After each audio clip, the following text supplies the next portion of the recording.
dudes? It's Gaz, and welcome back to the Warframe video. So, I already made a Dagath Build video like last week when she first came out. What I didn't realize when I made that video is that first off, there was no Helminths in that video. I kind of did know that, but the bigger thing I didn't notice is that those were all shield gating builds, and there are some players that just don't like to use shield gating in this game, so I've made a health tanking, face tank setup for Dagath today. Meant for, lower level steel path stuff. You can definitely still die with this build against like a Blitz Eximus, but everything else you'll be totally fine against. You'll also be doing big damage too. So we're going over Doom and Gloom Dagath today, which I thought was pretty thematically appropriate. And we've also got builds for Exodia Contagion Zaw, Kuva Nukor, Miter as well, Miter Incarnon, and then also the Adarza Kavat. I have a special Adarza Kavat build today. We're going to have a more in-depth Adarza Kavat build video soon, too. So if you enjoy these types of videos, make sure you sub the channel. We do daily Warframe video uploads. I'll also be live tomorrow with the weekly reset.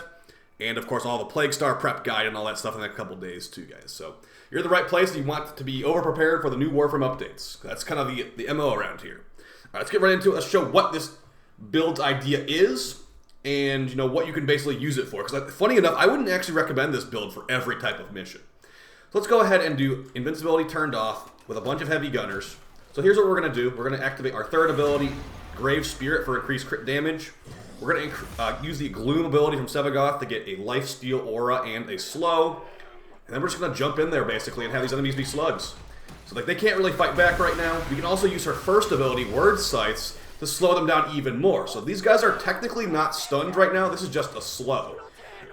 So this is any non-Eximus, non-Overguarded enemy can be affected by this. And the slow does scale with strength, so we've got quite a bit of strength on here.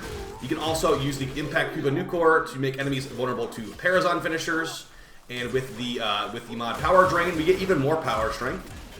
This is an Exodia Contagion build, so we're actually building up Exodia Contagion stacks with just hitting enemies in general, and then we use Gloom combined with Doom for enemies grouped up and taking lots of big damage. Her second ability, Doom, gives you increased crit damage, and the enemy will also take damage every few seconds from this little scythe above their head, which scales how much damage they have taken.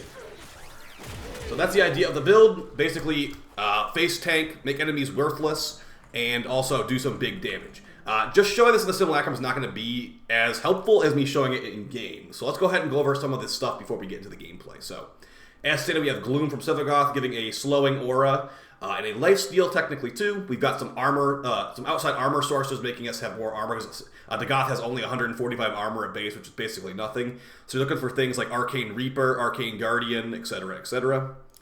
We've got 2 casting speed Tau Shards and 3 power strength Crimson Tau Shards.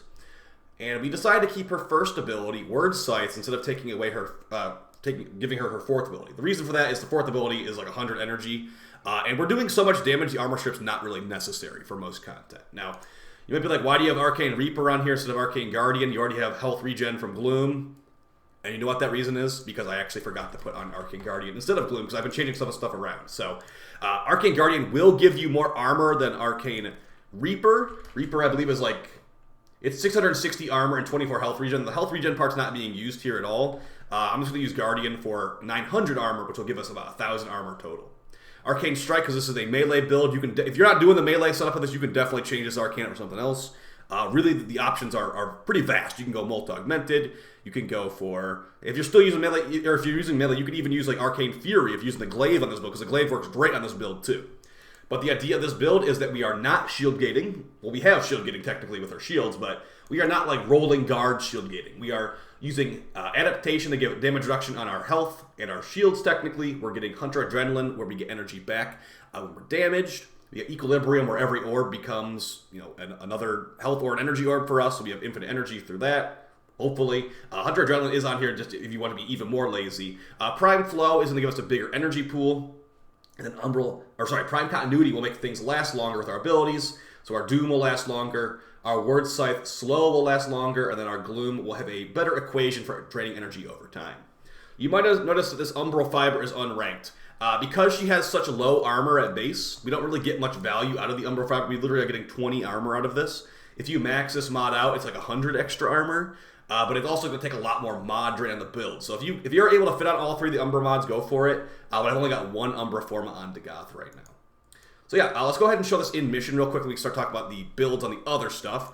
So what you can expect on this Gloom and Doom Dagath build is just having a really, really easy time, honestly. You do want to bring some pretty good weapons. I mean, you can technically kill Steel Path enemies without weapons on this build. But yeah, if you want to like really kill them fast, I'd recommend bringing like AoE weapons like Exodia Contagion and stuff like that. I was using the Kuvazar on this build quite a bit. The Kuvazar is quite nice, especially if you're using the reinforced bond on your companion. Every cannonball reloaded into your Kuvazar is a proc of reinforced bond for 150 overshields. So that's a very easy way to get your overshields on your companion over 100 or over 1200, which will give you those bonuses for fire rate. Not attack speed anymore though, because no fun allowed. I'm just kidding, but yeah, it would be nice if they reverted that change. So yeah, as you can see right here in the background footage, Exodia Contagion is blowing up the room. This will one-shot Acolytes. This will one-shot a lot of Eximus. And if you're using the Doom buff, combined with Dagath 3, you're getting so much crit damage on Exodia Contagion that it's just kind of funny, honestly. So, going over some other stuff that you can use. Actually, let's go ahead and show the Exodia Contagion build, and I'll show the Adarza build too. Adarza was not really like the star of the show. I've got a full Adarza and more important video soon, but yeah, you can just use any companion with Tenacious Bond basically for the setup. And what Tenacious Bond does is it just basically makes it where you get more crit damage on your weapons if your companion had enough crit chance. So with like the Adarza, it has like I think like 20-something% crit chance. You can put on a Bite mod to make it have enough crit chance to be over that 50% threshold. Things like rank 4 is the rank you need to get over that threshold. Or you can put on the Hunter Synergy mod, which is going to link to your frame's primary crit chance. And on this setup, we have the Miter, so we'd be over the crit chance buff for sure. But for some weapons like the Brahma and the Tsar, you might need to make sure you have enough crit chance on the build to actually hit that threshold with the link on your companion. So yeah, let's go ahead and see what this Acolyte has to say about this Doom and Gloom Dagath build. In the middle of a bunch of enemies, and he's gone. So as you can see, you could technically do the Steel Path with no shield gating, and just drop big damage on them. So let's go ahead and show how the Exodia Contagion build looks. And a reminder that there are certain things that do apply to Exodia Contagion, certain things that don't apply to Exodia Contagion. So for example, Bane of the Grenier does apply to Exodia Contagion. So we've got Bane of the Grenier here and Bane of the Grenier here on a Riven. We do a ton of extra damage to Grenier. But the Bane of the Grenier does not work on the Acolyte, unfortunately. So we got a corrosive Exodia Contagion here. If you don't have a Riven, I'd recommend getting one. But if you don't have it, you can just put on Prime Pressure Point in that slot. It's the same thing, just worse. And yeah, that's what I'd recommend here. You just build up your combo. You don't need Weeping Wounds because we're just only focusing on crit. We want big damage numbers. And corrosive damage is just good against Grenier. It's good against Acolytes. This is going to be your damage multiplier you want on Acolytes is corrosive. And then, yeah, that's pretty much the Exodia Contagion. So this will come back from Plague Star on November 7th.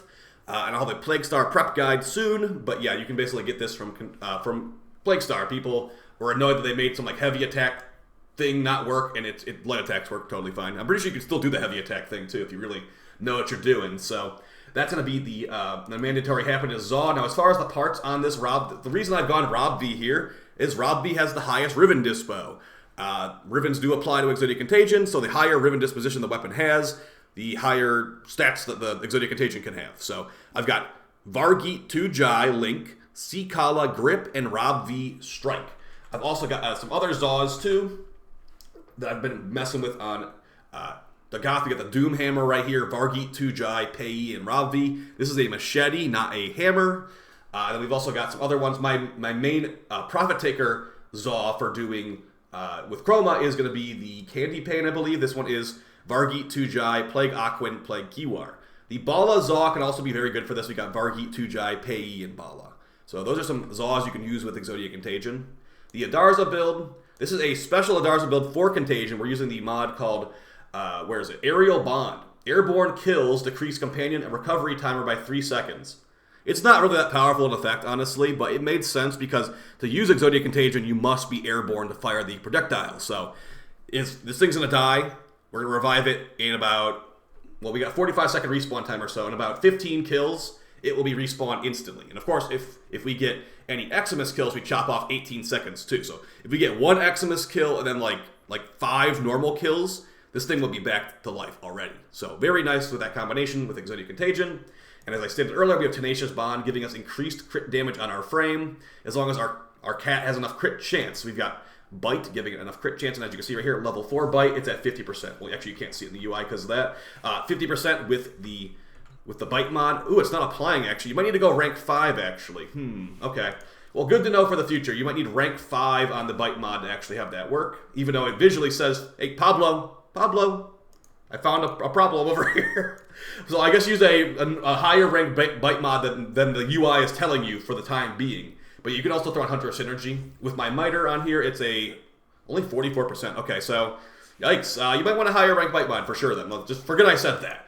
But as far as the rest of the mods, Cat's Eye gives us increased crit chance on all of our stuff, and the buff lasts for 10 seconds. Every 20 seconds, we've got Tech Enhance to make that last longer, lasts 13 seconds now.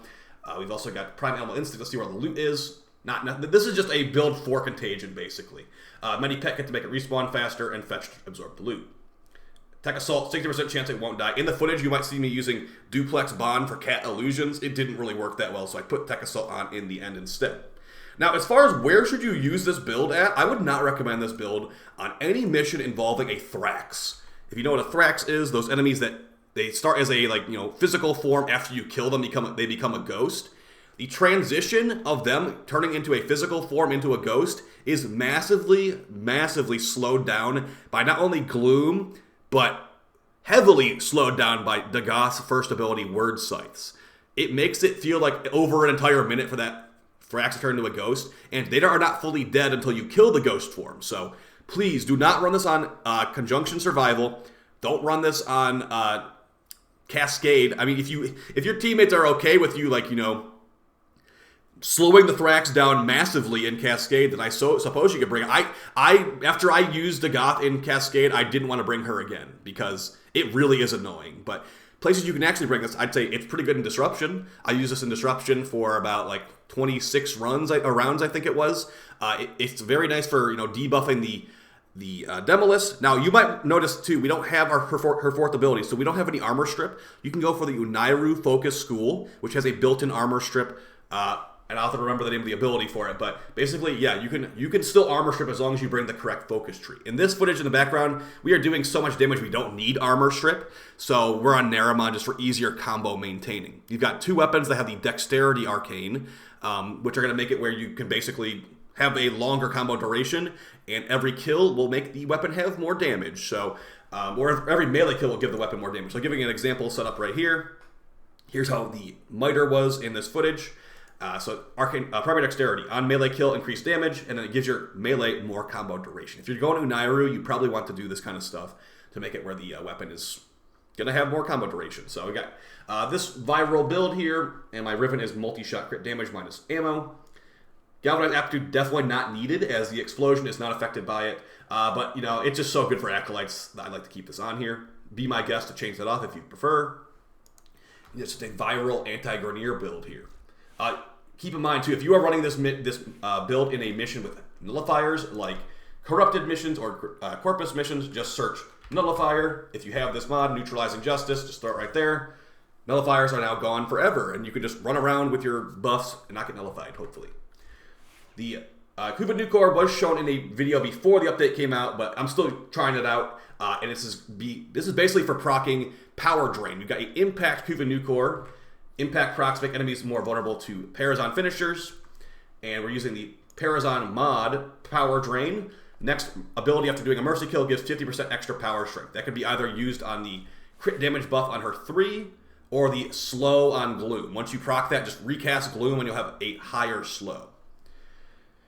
So that's basically it for the build, guys. I wanted to make sure that we had a build here that is meant for face tanking and not just for shield gating only. I'm literally not even using rolling guard here, and the only thing that we were going to die to is really a Blitz Maximus or maybe some Acolyte ability. For overall, like normal gameplay here, this is totally fine. Maybe even a little bit overkill on the tankiness. So as far as the mods you can change off in the end, you could maybe take off Adaptation. You could maybe take off... you can maybe change the arcanes around mainly. If you don't want to run Exodia Contagion for this, maybe you want to run the Glaive. The Glaive does not need Arcane Strike. You could take off Arcane Strike for more melee damage. As I said earlier, Molt Augmented for more slow, for more crit damage, for more debuffs and all that. So you got plenty of options. And it's quite a versatile build, so yeah. I just wouldn't recommend bringing it any place where slowing the enemies down is a detriment. Like, even in the gameplay footage, you can see, these enemies are so slow in the survival, they are not coming towards me, I have to go find them. So keep that in mind when you're trying out this build, that the enemies are becoming detrimentally slow at some points, where it kind of makes the mission unplayable. So I'll see you guys in the next video. I hope you enjoyed this one. We'll have a new Korra video out probably like Monday or Tuesday. And then, yeah, we're going to have tons and tons of, guides on the upcoming updates, too. So I appreciate all the support, guys. See you soon. Take it easy. Peace.